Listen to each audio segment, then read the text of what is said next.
नमस्कार, मैं हूं आपके साथ अंकिता पाल। ब्रीडिंग की शुरुआत करते हैं। CJI justice D.Y.. चंद्रचूड़ ने नागरिकों से आम चुनाव में मतदान करने का आग्रह किया है। उन्होंने देश के मतदाताओं के नाम मेरा वोट मेरी आवाज मिशन के तहत एक वीडियो संदेश जारी किया है। आपको बताते चले कि मेरा वोट मेरी आवाज के तहत में संदेश दिया गया और साथ ही मताधिकार के प्रयोग के बारे में जानकारी भी दी गई है। सीजेआई चंद्रचूड़ ने आपको बताते चले कि देश के मतदाताओं के लिए एक संदेश को जारी किया है। उन्होंने कहा कि मेरा वोट मेरी आवाज के तहत संदेश भी दिया जा रहा है। अपने मताधिकार का प्रयोग करना कितना उपयोगी है, कितना जरूरी है, इसके बारे में मतदाताओं को जागरूक किया जा रहा है। सीजेआई चंद्रचूड़ ने जारी किया है संदेश। देश के मतदाताओं के लिए ये संदेश को जारी किया है।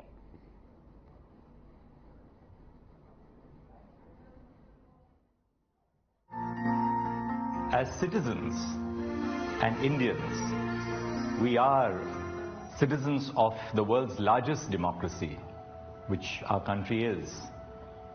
The Constitution gives us a multitude of rights as citizens, but it also expects that each of us performs the duty which is cast upon us.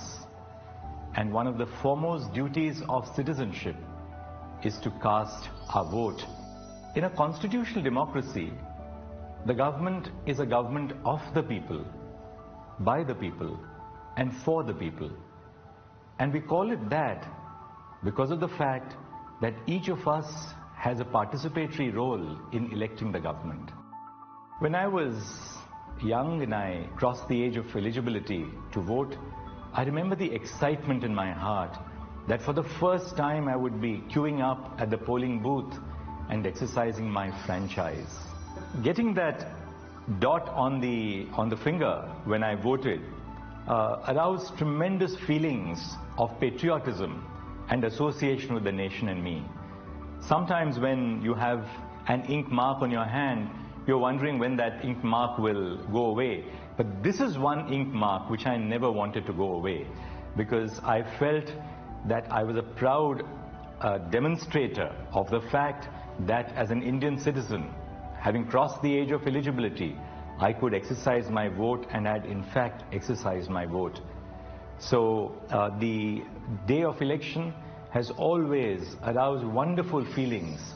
The feeling that though I may be one in this big line of people who have come to vote, each of us counts as the same citizen with the same value.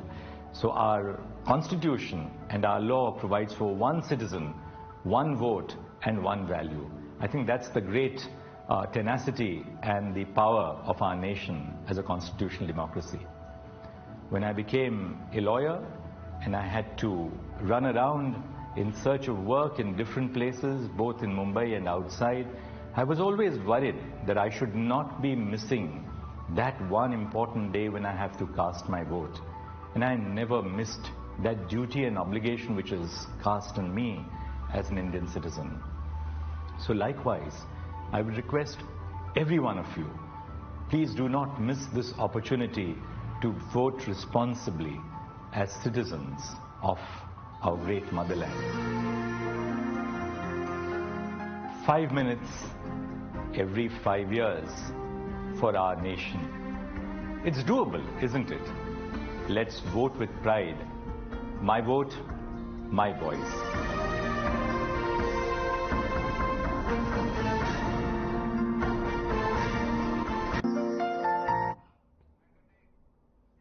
तो सीधा आपको लिए चलते हैं चित्तौड़गढ़, जहां पर लोकसभा क्षेत्र में रोड शो किया गया। रोड शो में शामिल हुए हैं सीएम योगी आदित्यनाथ और रोड शो को लेकर लोगों में काफी उत्साह देखा गया। आग्रह करूंगा कि आप हम सब का मार्गदर्शन करें। भारत माता की, भारत माता की, भारत माता की, वंदे वंदे वंदे। भारतीय जनता पार्टी के कर्मठ और लोकप्रिय प्रदेश अध्यक्ष और इस वीर भूमि से भारतीय जनता पार्टी के लोकप्रिय प्रत्याशी श्री सीपी जोशी जी,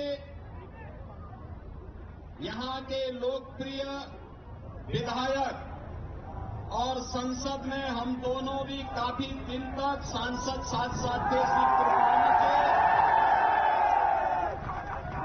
भारतीय जनता पार्टी के सभी पदाधिकारीगण और उपस्थित लिंबाहेड़ा के मेरे सभी, चित्तौड़गढ़ के सभी मेरे उपस्थित बहनों और भाइयों, आज आप सबको मर्यादा पुरुषोत्तम प्रभु श्री राम की पावन धरा से वीर भूमि मेवाड़ को प्रणाम करने के लिए मैं विशेष रूप से अपील करने के लिए आया हूं। बहनों और भाइयों, इस धरा का इतिहास है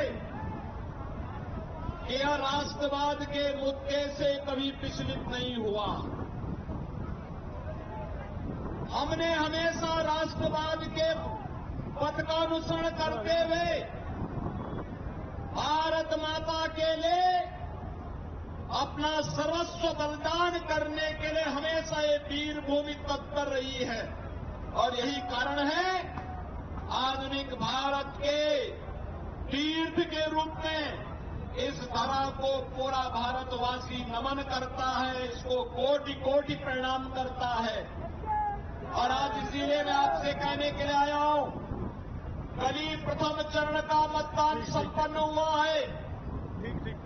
102 लोकसभा सीटों पर पहले चरण में जो मतदान हुए हैं और रुझान बताते हैं कि पूरे देश की जो आवाज है, फिर एक बार मोदी जी के नेतृत्व में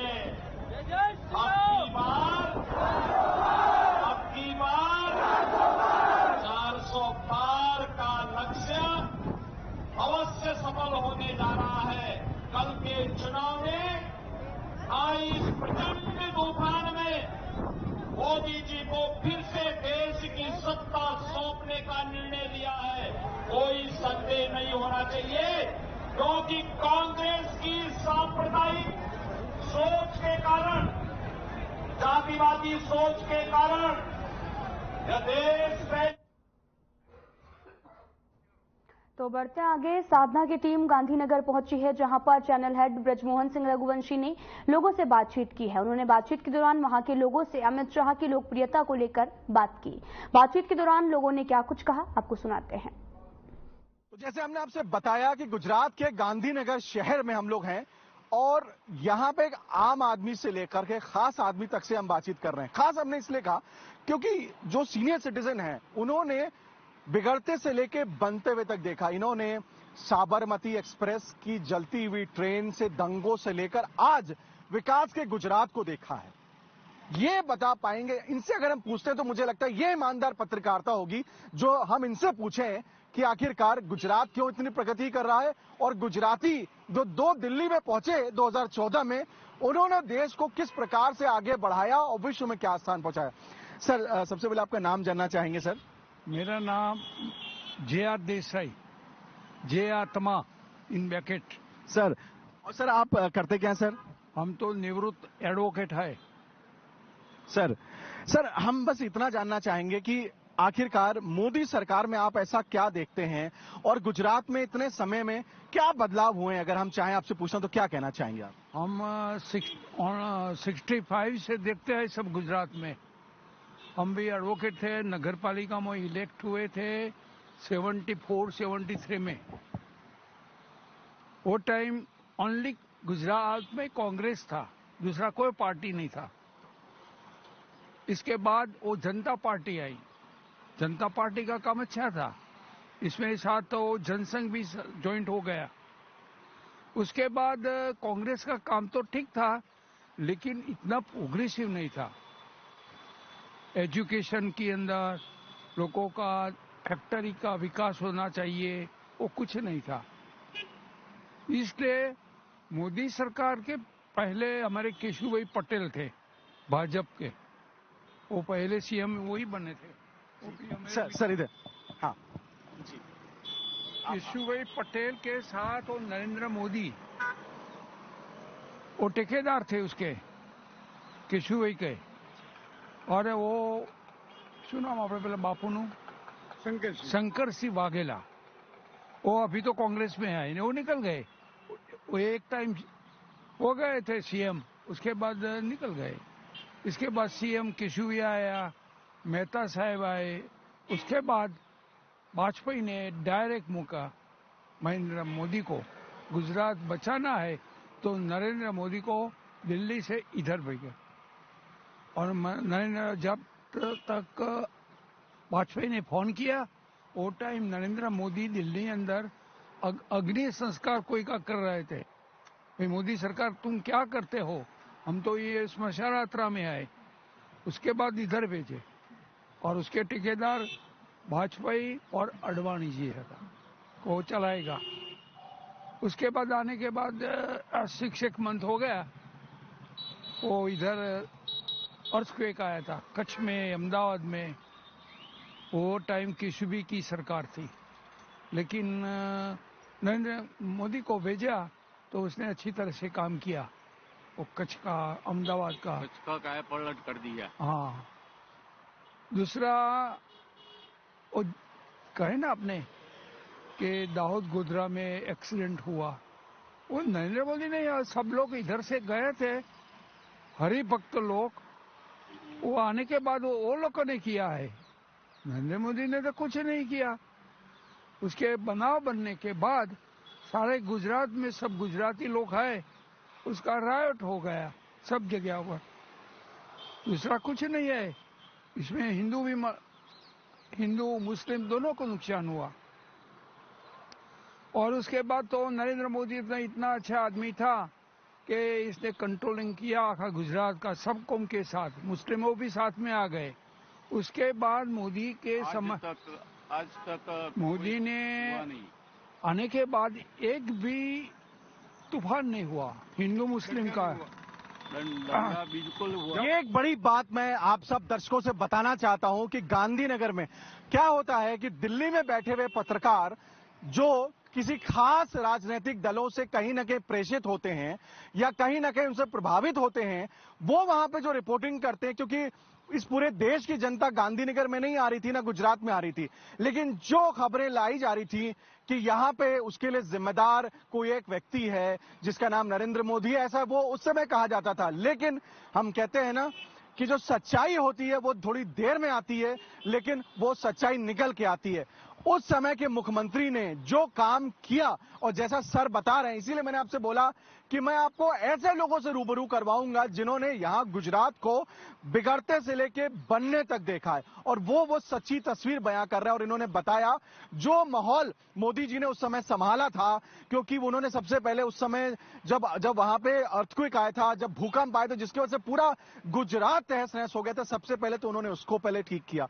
उसके बाद से जो दंगे की स्थिति थी, वो दंगे की स्थिति को उन्होंने हिंदू की तरफ साथ दिया, ना मुसलमान की तरफ, उन्होंने गुजरात की तरफ साथ दिया और यहां प्रगति की तरफ साथ दिया, ऐसा सर ने बताया। और यही सच है भी है, क्योंकि ये वो लोग हैं जिन्होंने उस समय उस भयावह स्थिति को महसूस भी किया था और आज उसको उन्होंने वो सच बयां कर रहे हैं। सर, उसके बाद से जो प्रगति जो गुजरात ने पकड़ी मोदी जी के बाद से, तो लगभग 13 वर्ष वो वहां रहे, फिर वो आते हैं। आपको लगता है कि ये जो ऐतिहासिक जो काम उन्होंने और उनकी जोड़ीदार अमित शाह जी ने जो किया, मैं सर आपके पास भी आऊंगा सर से बात खत्म करके सर, क्योंकि आपके पास भी उतनी ही बेहतरीन जानकारियां हैं जो मैं आपसे लूंगा। सर, ये दो जोड़ी की मैंने बात करी, इन दो जोड़ियों ने जो गुजरात की कायाकल्प किया, अब आपको लगता है कि अगला जो तीसरा टर्म है उसमें भी ये लोग कायाकल्प करेंगे? और खासतौर से अमित शाह जी जो आज गांधीनगर से जिन्होंने नामांकन भरा है, उनके बारे में भी क्या कहना चाहेंगे? अमित शाह भी इज वेरी कॉम्पिटेंट आदमी, वो भाजपा के अंदर, वो नरेंद्र मोदी के साथ रह कर काम करता था, वो होम मिनिस्टर था और वो नरेंद्र मोदी सीएम थे, इसलिए सब काम अमित शाह करते थे और उसका काम तो बढ़िया था। वो ताकत वाला आदमी है।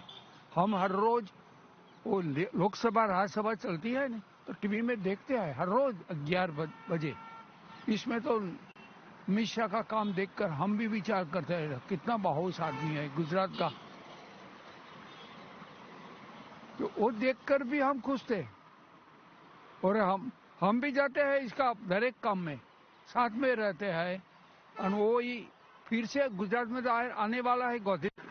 तो जैसे हमने बताया कि ये एक चलता हुआ चौराहा है और कुछ लोग जो हमने ये स्थल बनाया है वहां पे नहीं पहुंच सकते क्योंकि ये लोग अपने ऑफिस से आए हैं। हम और इन लोगों से पूछेंगे कि आखिरकार लोकसभा चुनाव में इस बार मोदी सरकार के विषय में क्या सोचते हैं। सर, क्या नाम है आपका? हरपाल सिंह जडेजा। आप कहाँ से हैं मूलतः? जामनगर से। तो आप इस बार बीजेपी की सरकार लगभग 10 साल हो गई है देश में, और गुजरात में तो उनकी सरकार है। आप यहीं गुजरात के रहने वाले हैं, क्या सोचते हैं आप मोदी सरकार के बारे में और मोदी जी के बारे में आप क्या सोचते हैं? उसको मिलना चाहिए वोटिंग तो हर वक्त गुजरात में भाजपा का ही फिक्स है कि भाजपा ही आएगा जब भी वोटिंग है।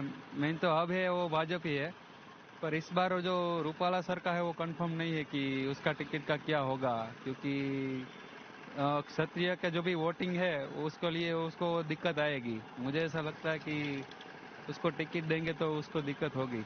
अच्छा, गांधीनगर से अमित शाह जी ने आज नामांकन किया है। अमित शाह जी के बारे में आप क्या सोचते हैं और क्या लगता है आपको कि उनका भविष्य क्या रहेगा यहाँ से?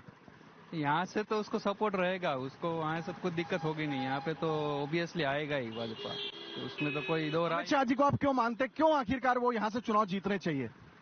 सर, भाजपा वही बोला ना कि भाजपा मेन अभी यहाँ पर गुजरात कांग्रेस पार्टी या आम आदमी पार्टी है उसको तो है ही नहीं। यहाँ पे तो भाजपा ही आएगा, ठीक है। पर एक दो जगह सीट जो बोला वहाँ पे थोड़ा इश्यू आएगा, बाकी तो भाजपा की सीट मोस्ट ऑफ जगह पे भाजपा आएगा। Thank you sir. तो ये थे यहाँ के लोग जो कि क्योंकि ये लोकल हैं, यहाँ के गुजरात के हैं, तो यहाँ की जमीन, यहाँ के राजनीतिक विषय के बारे में इनको जानकारी बहुत अच्छी है। और हम जैसे हमने आपसे बताया था कि हम यहाँ पे तमाम हर वर्ग के लोगों से हम बातचीत करेंगे। वो वर्ग जो यहाँ का रहता भी है, जो यहाँ से दूर से भी आया है, हम उनसे बातचीत करेंगे और जानेंगे आखिरकार इस बार का चुनाव कैसा होने वाला है और यहाँ पे किन लोगों को आखिर चुना जाएगा और उसकी वजह क्या है। अमित शाह गृह मंत्री देश के, आज उन्होंने यहाँ से नामांकन किया है, उनके विषय में भी हम लोगों से बातचीत कर रहे हैं और जान रहे हैं आखिरकार लोग उनको क्यों यहाँ से चुनना चाहते हैं। अब हमारे साथ एक और भी यहाँ पे मैडम, यहाँ महिला मंजूर है यहाँ पे।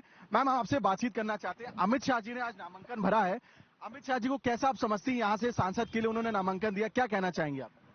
मेरे को इस बारे में कुछ पता नहीं चलता है भाई। अमित शाह जी के बारे में क्या कहना चाहेंगे? वो बहुत अच्छा इंसान है, बस वही है। अच्छे देश के गृह मंत्री हैं वो? हाँ, अच्छे है। तो आप देखिए यहाँ पे एक वृद्ध महिला, इन्होंने भी, भले ये एक साधारणता, ये एक स्त्री का ये सबसे बड़ा स्वरूप होता है। वो मन से जितनी पवित्र, वो बहुत ज्यादा अपने में मिलावट नहीं रखती, तो उन्होंने बड़ी पवित्रता से इस बात को उन्होंने कहा कि हम जानते नहीं है, लेकिन गृह मंत्री अमित शाह जी के बारे में उन्होंने ये भी कहा कि अमित शाह एक अच्छे इंसान है।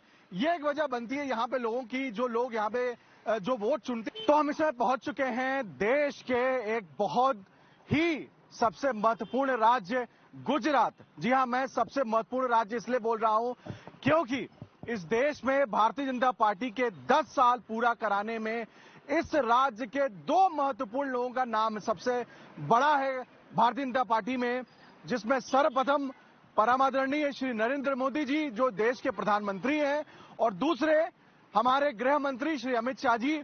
और गांधीनगर सीट पे आज हम लोग हैं क्योंकि आज गृह मंत्री अमित शाह जी ने आज इसी सीट से अपना नामांकन भरा है। हालांकि एक औपचारिकता एक नामांकन की होती है, लेकिन जिस प्रकार से हम गुजरात में पिछले दिनों से जिस प्रकार से हम घूम रहे हैं और अलग अलग शहरों में हमने लोगों से जाना, मुझे लगता है कि लोकसभा की सीटों के लिए बीजेपी पूरी तरह से यहां आश्वस्त है। इसीलिए यहां के जो दो दिग्गज नेता हैं वो सबसे कम समय गुजरात में दे रहे हैं। क्यों? क्योंकि गुजरात ने उन्हें इस बात का आश्वासन दिया है कि आप पूरा देश संभालिए, गुजरात तो आपका अपना था, अपना है, अपना रहेगा। और इसी कड़ी में मैं सबसे पहले चाहता हूं अपने वीडियो जर्नलिस्ट को इस पूरा व्यू दिखाएं। हम इस गांधीनगर में इस एक महत्वपूर्ण चौराहे पे हैं, जो ये पूरा चलता हुआ एक चौराहा है, सबसे यहाँ के मुख्य चौराहों में से इसकी गिनती है।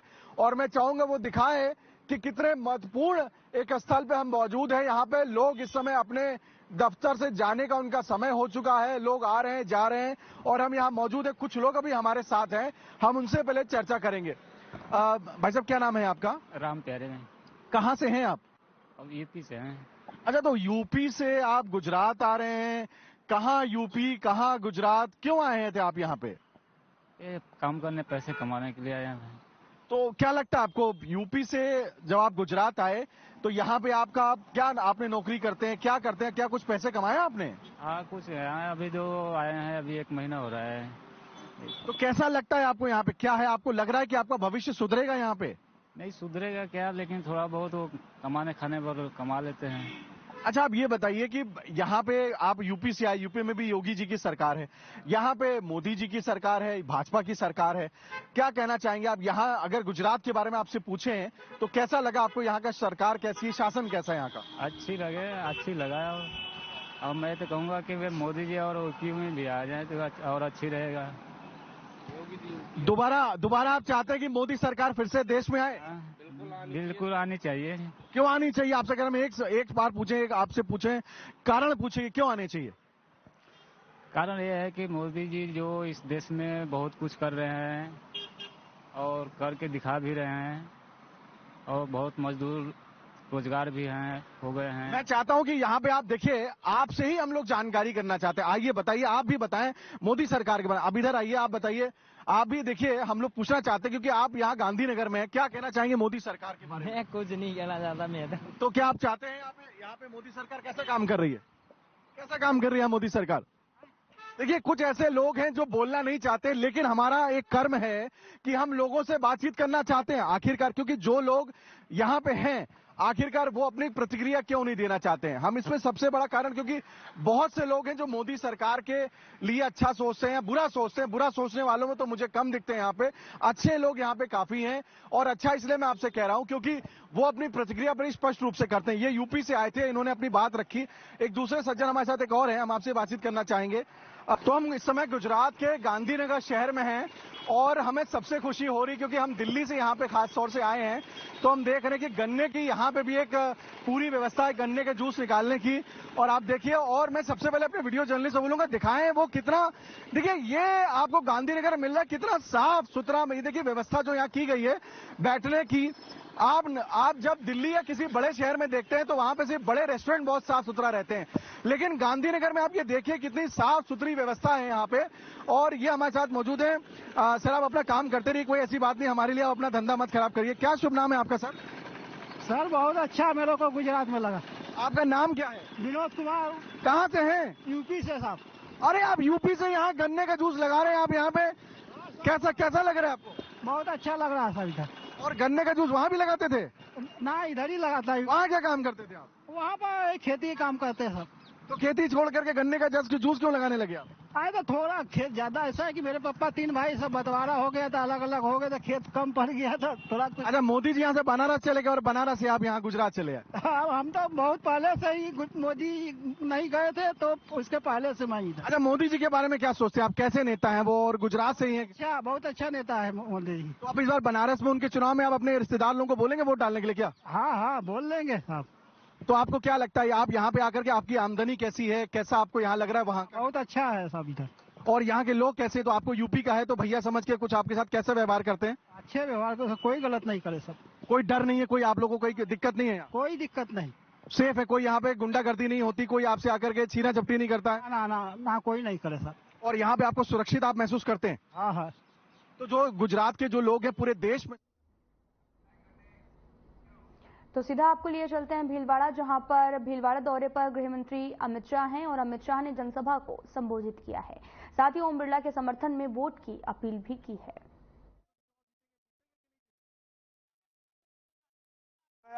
और प्राण प्रतिष्ठा होकर जय श्री राम हो गया। भाई और बहनों, प्राण प्रतिष्ठा के वक्त ट्रस्ट ने कांग्रेस के नेताओं को निमंत्रण भेजा। अपनी वोट बैंक की लालच से एक कांग्रेसी रामलल्ला के दर्शन करने भी नहीं गए। जो लोग वोट बैंक की लालच से रामलल्ला के दर्शन नहीं करते हैं, उसको देश की जनता कभी माफ नहीं करेगी भाइयों, कभी माफ। भाइयों और बहनों, ये सोनिया मनमोहन की सरकार 10 साल चली। 10 साल में हर रोज पाकिस्तान से आलिया, मालिया, जमालिया घुस जाते थे और बम धमाके करते थे या नहीं करते थे बताओ? अरे जोर से बोलो, करते थे या नहीं करते? आपने मोदी जी की सरकार बनाई। फ्लैश बुलेटिन में इतना ही। नमस्कार।